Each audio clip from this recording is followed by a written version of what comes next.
আসসালামু আলাইকুম সবাইকে। আশা করি সবাই ভালো আছেন। ফিরেছি গল্পের নতুন একটি পর্ব নিয়ে।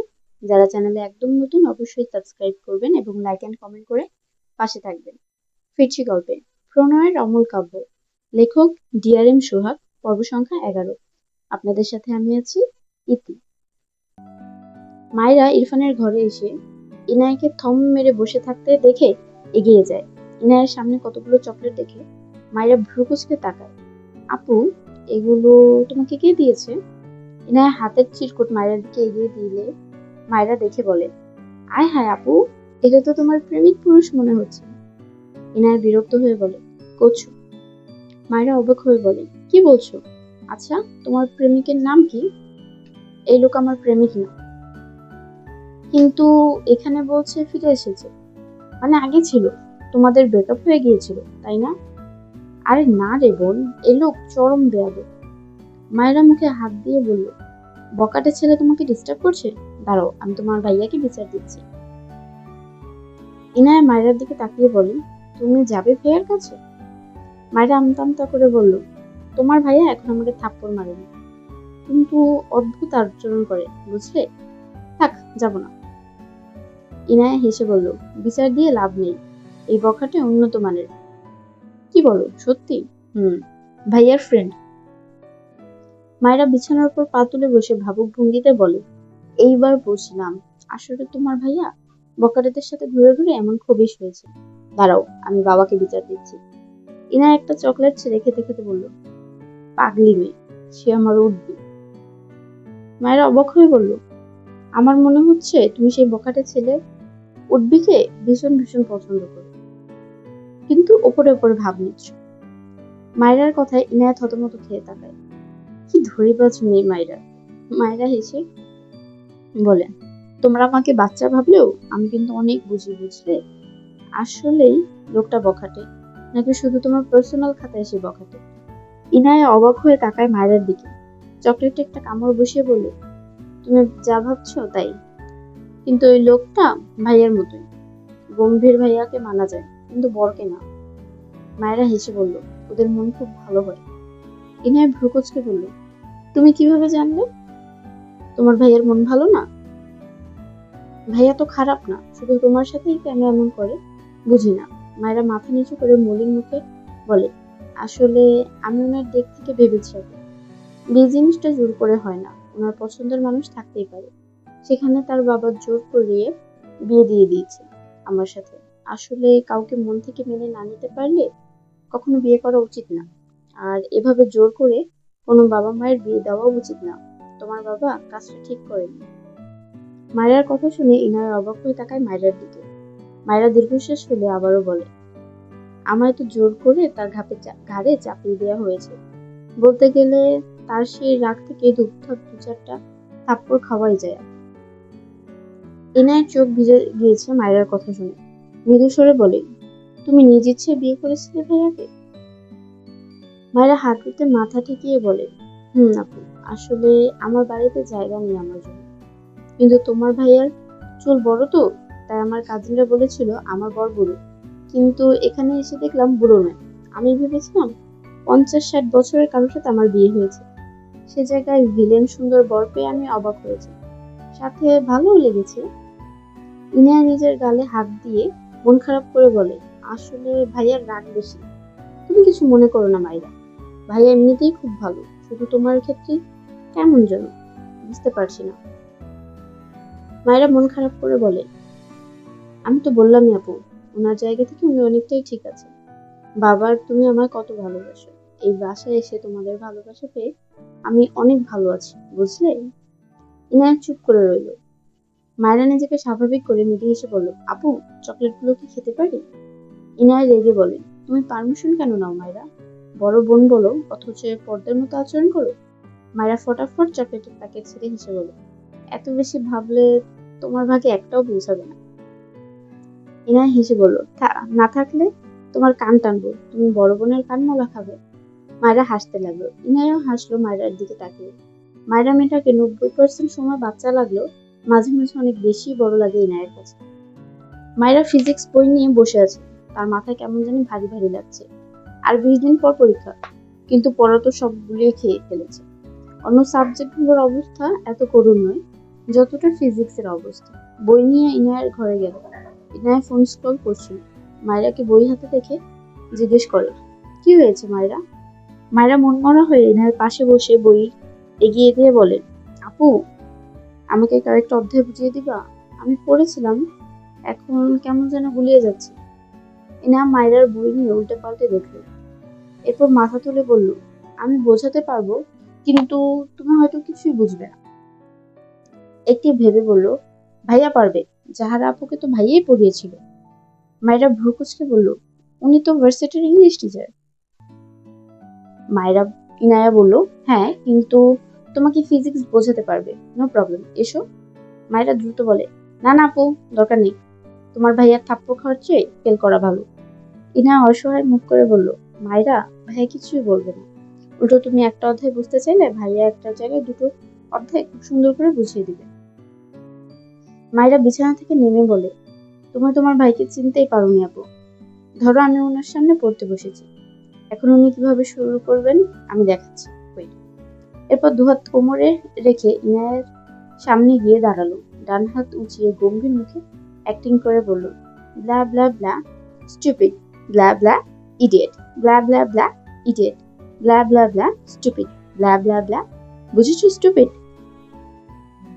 ইনায়ের চোখ বড় বড় করে মায়েরার দিকে তাকিয়ে আছে। মায়েরা হঠাৎই হাত উঠিয়ে থাপ্পড় মারা ভঙ্গি করে বলে, থাপ্পড় দিয়ে সব দাঁত ফেলে দিব, স্টুপিড। ইনায়ের তব্দা খেয়ে মায়েরার দিকে চেয়ে আছে। মায়েরা তার অ্যাক্টিং শেষ করে হাম্মা এটা শ্বাস ফেলে। এরপর মুখে হাত দিয়ে হাওয়া যাওয়ার ভঙ্গি করে বলে, তুমি কিছু বুঝেছো আপু? বুঝুনি তো? বুঝবে কি করে? উনি স্টুপিড আর ইডিয়েট ছাড়া কথা বলতে পারে না, বুঝলে? এত এত স্টুপিড আর ইডিয়েটের মাঝে পড়ার লাইনই খুঁজে পাবো না, বুঝবো কি করে বলো? আসলে তোমার ভাই একটা গন্ডার, অনুভূতি নেই। জানো, সেদিন আমার গায়ে যত শক্তি ছিল সব শক্তি দিয়ে কামড় দিলাম, তার কোনো রিয়েকশনই নেই। আরে, মানুষকে মশা কামড় দিলেও তো একটু করে, এ লোকটা তাও নয়। কি একটা অবস্থা! এনায়া চোখ বড় বড় করে থেমে থেমে বলে, ভাইয়া। মায়েরা বাম হাত কোমরে রেখে ডান হাত কপালে একটা আলতো থাপ্পড় দিয়ে বলে, হ্যাঁ আপু, তোমার ভাইয়ার কথাই বলছিলাম।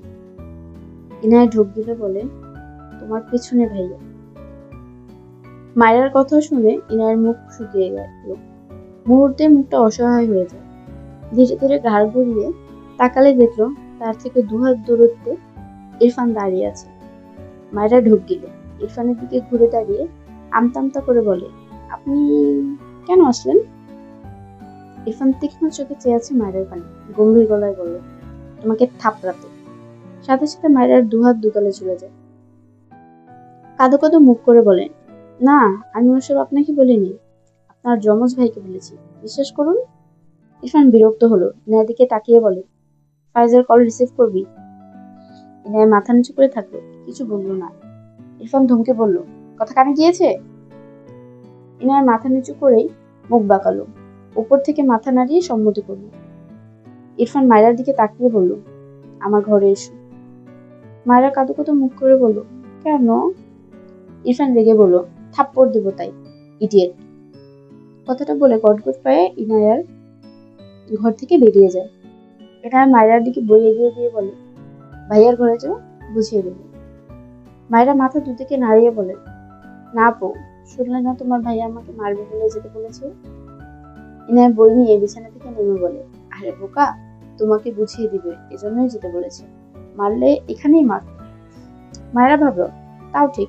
অতঃপর ইনায়ার হাত ধরে বলল, তুমি আমার পাশে বসে থাকবে, আচ্ছা? ইরফানের ঘরের দরজার সামনে দাঁড়িয়ে আছে মায়েরা। ইনায়াকে দরজা খুলতেও দিচ্ছে না, নিজেও খুলছে না। মায়েরা তখনকার তার বলা কথাগুলো শুরু থেকে ভাবছে, সে শিওর আজ থাপ্পড় পড়বেই তার গালে। ইনায়া হাত তুলছে বারবার। রাত বাজে 11টা। এদিকে মায়েরা স্ট্যাচু হয়ে দাঁড়িয়ে আছে। ইনায়া ঘুমে পড়ে যাবে এমন অবস্থা। মায়েরার পাশে বসার সুযোগ তার হবে না, এখন তাকে ঘুমাতে হবে। উপায় না পেয়ে ইরফানের ঘরের দরজা বা হাতে ধাক্কা দিয়ে ডান হাতে মায়েরাকে ঘরের ভিতর ধাক্কা দেয়। মায়েরা বুঝতেই পারেনি ইনায়া এমন করবে। মিটিমিটি আলোয় ঘেরা ঘরে মায়েরা হুমড়ি খেয়ে পড়েছে, কিন্তু মেঝেতে নয়, ইরফানের উপর। মায়ের পা ছুঁড়িয়ে কাঁদতে ইচ্ছে করছে। ইনেও এখন তাকে আর সঙ্গ দেয় না। বাঘের মুখে ধাক্কা মেরে চলে যায়। ইরফান গম্ভীর গলায় শক্ত কণ্ঠে বলে, সারা রাত এভাবেই দাঁড়িয়ে থাকার ইচ্ছে নিয়েছে? স্টুপিড। মায়েরা দ্রুত ইরফানের থেকে দূরে সরে দাঁড়ায়। ইরফানের পরনে শার্ট নেই। মায়েরা এদিক ওদিক তাকিয়ে বলে, আপনার জামা কাপড় নেই? ইরফান কফির মগে চুমুক দেয়, কিছু বলে না। মায়েরার মনে হলো সে ফেল করবে। একবার ফেল করলে কিছু হবে না। এই গন্ডারের কাছে পড়ার ইচ্ছে তার নেই। উল্টো ঘুরে যেতে নিলে ইরফান তার আগে এগিয়ে গিয়ে তার ঘরের দরজা লক করে দেয়। মায়েরা থতমত খেয়ে তাকায়। ইরফানের ঘরের বড় লাইট জ্বালিয়ে সোফায় বসে সামনে টেবিলে কফির মগ রেখে বলে, কাম। মায়েরা এগিয়ে গেল। সোফায় ছোট টুলে বসে ইরফানের দিকে বই এগিয়ে দিয়ে কোমরে ডান হাত দিয়ে বলল, আপনি শার্ট পরুন, নয়তো আমি আপনার কাছে পরবো না। ইরফান মায়ের কথায় পাত্তা দিল না। বই উল্টে পাল্টে দেখে রেগে বলল, জীবনে বই খুলেছিলে? মায়েরা আমতা আমতা করে বলে, হ্যাঁ আমি পড়েছি, শুধু দাঁড়াইনি। এর পিছনে একটা মহৎ কারণ আছে, আর সেটা হলো বইটা অনেক কষ্ট করে ছাপিয়েছে মানুষ। আমি তাদের কষ্ট করে করার কাজকে সম্মান করতে বইটা নতুন রেখেছি, বুঝলেন? একটাও দাগ লাগতে দিইনি। ইরফান বিরক্ত হয়ে মায়ের দিকে তাকিয়ে দাঁত চেপে ধমকের স্বরে বলল, থাপ্পড় দিয়ে সব দাঁত ফেলে দেব, স্টুপিড।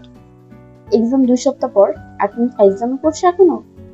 ইরফানের ধমকে মায়েরা কেঁপে ওঠে। এদিক ওদিক তাকিয়ে কিছু একটা ভেবে বলে, কখনো শুনেছেন কোন টিচার তার স্টুডেন্টকে খালি গায়ে পড়ায়? আপনিও তো পড়ানোর নাম করে খালি গায়ে বসে আমার দাঁত ফেলে দিতে চেয়ে ফাইজলামি করছেন। ইরফান রাগে হাতের বই ছুঁড়ে মারল। মায়েরা ভয় পেয়ে বসা থেকে দাঁড়িয়ে যায়। ইরফান চোখ বুজে কয়েকবার শ্বাস নিল, বা হাতে ঘাড় ডলে খানিকক্ষণ চুপ করে রইল। এরপর চোখ খুলে শক্ত কণ্ঠে বলল, সিট। মায়েরা ঢোক গিলে আবারও আগের জায়গায় বসে, মুখে হাত দিয়ে আছে। কথা বলা যাবে না। সে মুখ খুললে যে ব্রেক থাকে না। ইরফান একটা জেল পেন নেয়, সাথে একটা খাতা মিলে মায়েরাকে ইম্পর্টেন্ট চ্যাপ্টারের মৌলিক ব্যাপারগুলো বোঝাতে শুরু করলো। মায়েরা ভীষণ মনোযোগী হয়ে বুঝছে। বোঝার ফাঁকে ফাঁকে ইরফানের দিকে তাকায়। ইরফান ভীষণ সিরিয়াস ভাবে বোঝাচ্ছে। মায়েরা আড়ালে একটু হাসে। ইরফানের দিকে তাকিয়ে বিড়বিড় করে, বুড়ো জামাই থেকে ভিলেন জামাই, মূর্খ থেকে চরম লেভেলের ব্রিলিয়েন্ট জামাই বের হয়ে আসলো। আয় হায়, আমার তো কপাল খুলে গেল রে। সে সময় ইরফান মায়ের দিকে ভ্রু কুঁচকে তাকায়। মায়েরাকে একা একা বিড়বিড় করতে দেখে রেগে বোম হয়ে যায়। এই ইডিয়েটকে সে বোঝাচ্ছে, আর এই একা একা কথা বলছে। ধমকে বলে ওঠে, হোয়াট হ্যাপেন্ড? মায়েরা থতমত খেয়ে বুকে থুতু দিয়ে বলে, না কিছু না কিছু না।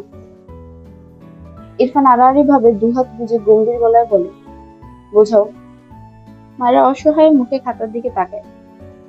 একটুর জন্য মনোযোগ দেয়নি। তাতে এই লোকটা ধরে নিল। বাকি 2 ঘন্টা যে মনোযোগ দিল। ইরফান রেগে বলে, কিছু বলেছি আমি? মায়েরা খাতার দিকে তাকায়। বর্তনীর অধ্যায় এটা। সিরিজ সার্কিট আর প্যারালাল সার্কিটের আঁকা বাঁকা চিত্র। মায়েরা তো এসব ভুলে গিয়েছিল বলেই এসেছিল, কিন্তু এই জায়গায় এসে মনোযোগটা বিচ্ছিন্ন হয়ে গেল। মাথা তুলে ইরফানের দিকে তাকায়। ইরফান তীক্ষ্ণ চোখে মায়ের দিকে চেয়ে আছে। মায়েরা জিভ দিয়ে ঠোঁট ভিজিয়ে বলে, বিসমিল্লাহ। ইরফান ভ্রু কুঁচকে বলে, হোয়াট? মায়েরা মেকি হেসে বলে, প্রিপারেশন নিলাম, শুনুন আমি আপনাকে বোঝাচ্ছি।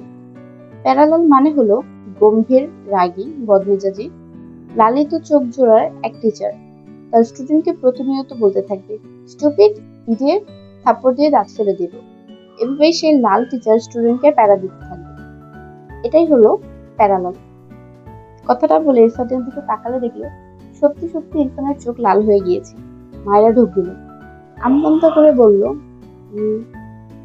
উদাহরণস্বরূপ আপনি লালিত চোখের অধিকারী টিচার, আর আমি সেই অসহায় প্যারাময় স্টুডেন্ট। ইরফান ডান হাত মুষ্টিবদ্ধ করে রেখেছে, চোখ মুখ অস্বাভাবিক শক্ত।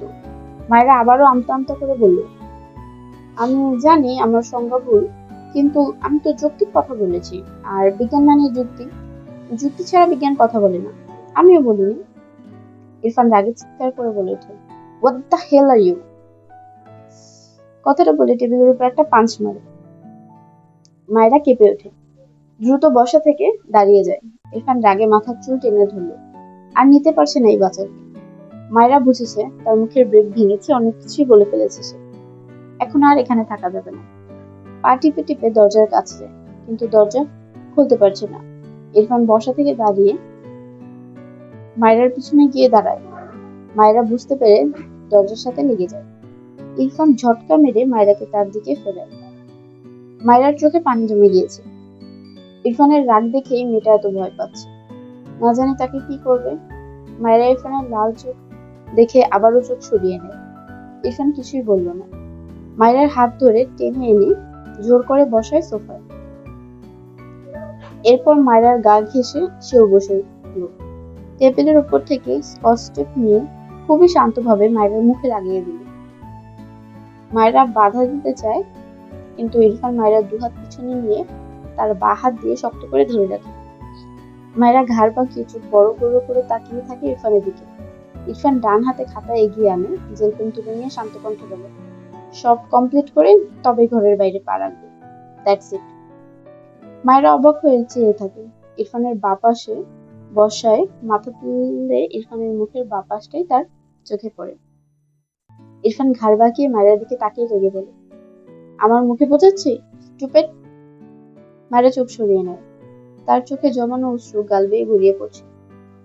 ইরফান দীর্ঘশ্বাস ফেলে মায়ের মুখ থেকে স্কচ টেপ খুলে দেয়, তবে হাত ছাড়ে না। মায়েরা আর চুপ থাকে না, দৃষ্টি খাতার পানে রাখে। ইরফান চুপচাপ বোঝানো শুরু করলো। ভার্সিটি ক্লাস শেষ করে ফারা ক্লাসরুম থেকে বেরিয়ে বাইরে আসে। কিছু দূর হাঁটলে ইরফানের সঙ্গে দেখা হলে ইরফানকে সালাম দেয়। ইরফান উল্টো ঘুরে ফারাকে সালামের উত্তর দেয়, অতঃপর বলে, ফায়াজ কোথায়? ফারা মাথা নাড়িয়ে বলে, ভাইয়ার আমাকে নিতে আসার কথা, কিছু বলবেন? ইরফান পকেটে হাত রেখে বলে, আমার কল রিসিভ করছে না, ওকে বলবে ফোন চেক করতে। ফারা মাথা নাড়িয়ে সম্মতি দিয়ে বলে, জি আচ্ছা ভাইয়া, এ বলে এগিয়ে যায়। রাস্তার পাশে দাঁড়িয়ে থেকে বেশ কিছুক্ষণ, কিন্তু তার ভাইকে দেখে না। বিরক্ত হয়। তার পাশে ক্লাসের একটা মেয়ে এখনো দাঁড়ানো। কার জন্য অপেক্ষা করছো? ফারা রাস্তার দিকে তাকিয়ে বলে, ভাইয়া। কথাটা বলতেই কয়েক হাত দূর থেকে শুদ্ধ ডাকে, এই যে মেয়ে, এসো। ফারা বিরক্ত হয়ে শুদ্ধর দিকে তাকিয়ে চোখ সরিয়ে নেয় সাথে সাথে। তার পাশের মেয়েটা অবাক হয়ে বলে, এটা তো আমাদের স্যার, তোমাকে ডাকছে কেন? আমার ভাই হয়, তাই। এরপর ফারা হাত নেড়ে বলে, আসছি, বাই। ততক্ষণে শুদ্ধ ফারাদের অনেকটা কাছে এসে দাঁড়িয়েছে। ফারার পাশের মেয়েটা শুদ্ধকে সালাম দিয়ে পাশ কাটিয়ে চলে যায়। শুদ্ধ ভ্রুকুচকে বলো, লেট করেছো কেন? ফারা মাথা নিচু করেই বলে, কেন দেখছেন? শুদ্ধ ফারার দিকে আরেকটু এগিয়ে এসে চোখের দিকে তাকিয়ে বলে, চোখের দিকে তাকিয়ে কথা বলতে হয়, এটা ভদ্রতা। ফারা মাথা নিচু করে বলে, মানুষকে অকারণে ব্লেম না দেওয়াটাও ভদ্রতা। শুদ্ধ ঠোঁট বাঁকিয়ে একটু হাসলো। গতকাল ইরফানের উপর বিরক্ত হয়ে এই মেয়েকে একটু তেড়া কথা বলেছে, অমনি আর তাকাচ্ছে না। গলা ঝেড়ে গম্ভীর গলায় বলে, শোনো, আমি তোমার টিচার, তাই আমার ভুল না ধরে নিজের ভুল শুধরাও। এবার ফারা মাথা তুলে রেগে তাকায় শুদ্ধর দিকে। শুদ্ধ ফারার দিকেই চেয়ে আছে। ফারা রেগে বলে, সেটা ভার্সিটির গণ্ডিতে, এখানে নয়। আপনি জানতো, আমার বিরক্ত করছেন কেন? শুদ্ধ রাগান্বিত কণ্ঠে বলে, থাপ্পড় খাবেন না, উঁচু গলা আমার পছন্দ নয়। ফারা মাথা নিচু করে নেয়। শুদ্ধ মৃদু স্বরে বলে, গাড়িতে গিয়ে বসো। ভাইয়া আসবে। আসবে না, নিষেধ করে দিয়েছি, তুমি আমার সাথে যাবে। ফারা ভীষণ রেগে যায়। আবারও মাথা তুলে দাঁতের দাঁত চেপে বলে, আমি আপনার সাথে যাব না। শুদ্ধ প্যান্টের পকেটে হাত গুজে আবারও খানিকটা এগিয়ে এসে ফারার দিকে ভাবলেশহীনভাবে বলে, তোমাকে আমার সাথেই যেতে হবে। ফারা আবারও রেগে বলে, আমি জীবনেও আপনার সাথে যাব না। শুদ্ধর মেজাজ বিগড়ে যায়। ফারার হাত ধরে শক্ত করে। ফারা অবাক হয়ে বলে, আরে আমার হাত ছাড়ুন। শুদ্ধ শুধু না, পায়ের গতি বাড়িয়ে গাড়ির দিকে এগিয়ে যায়। ড্রাইভিং সিটের পাশে দরজা খুলে বলে, উঠে বসো। ফারা শক্ত হয়ে দাঁড়িয়ে থাকে। শুদ্ধ রেগে শক্ত কণ্ঠে বলে, ফারা, আমার ধৈর্যের পরীক্ষা নিও না। থাপ্পড় খেতে না চাইলে চুপচাপ বসো। ফারার চোখ টলমল করে ওঠে। শব্দ করে গাড়িতে উঠে বসে। শুদ্ধর দীর্ঘশ্বাস ফেলে ড্রাইভিং সিটে গিয়ে বসে। আর চোখ একবার ফারার দিকে তাকায়। এরপর গাড়ি স্টার্ট দেয়। কিছু দূর গিয়ে হঠাৎই শুদ্ধ আবেগী স্বরে বলে ওঠে, মেয়ে, যার ভেতর পড়ে সেই বোঝে, যে পোড়ায় সে বোকা সাজে। ফারা চোখ বুজে আছে, শুধু গাড়ির স্পিড বাড়ায়, ঠোঁটের কোণে মৃদু হাসি দেয়। লং ড্রাইভে যেতে চাচ্ছ? শুদ্ধর কথা শুনে ফারা চোখ মেলে তাকায়। শুদ্ধ স্টিয়ারিং এর ডান হাত রেখে ফারার দিকে তাকিয়ে বলে, আমার বউয়ের হকে আবারও ভাগ বসাতে চাইছো? কি সাহস! ফারার ইচ্ছে করলো এই লোকের সবগুলো চুল টেনে ছিঁড়ে ফেলতে। গাড়ি থামানো। ফারা বাম দিকে তাকালো, দেখলো তাদের বাড়ি পৌঁছে গিয়েছে। শুদ্ধর দিকে তাকালোই ঢাল। দ্রুত গাড়ি থেকে নেমে দাঁড়ালো। শুদ্ধ কিছু বললো না। ফারা তার বাড়ির দিকে এগিয়ে যায়। শুদ্ধ সিটের মাথা এলিয়ে চোখ বুজে শব্দ করে গেয়ে ওঠে, পাখি আমার নিষ্ঠুর বড়, মনও বোঝে না। আমার ভাঙা খাঁচা পড়ে আছে, সে তো আসে না। ওরা মনে ভালোবাসা ভাষা বাঁধে না। ফারার চোখ থেকে পানি গড়িয়ে পড়ে। বাঁ হাতে সে চোখের পানি মুছে নেয়। পায়ের গতি বাড়ায়। একসময় দৌড়ে চলে যায় বাসার ভিতরে। পেছন থেকে মৃদু কণ্ঠে ভেসে আসে, ওরা মনে ভালোবাসা বাসা বাঁধে না।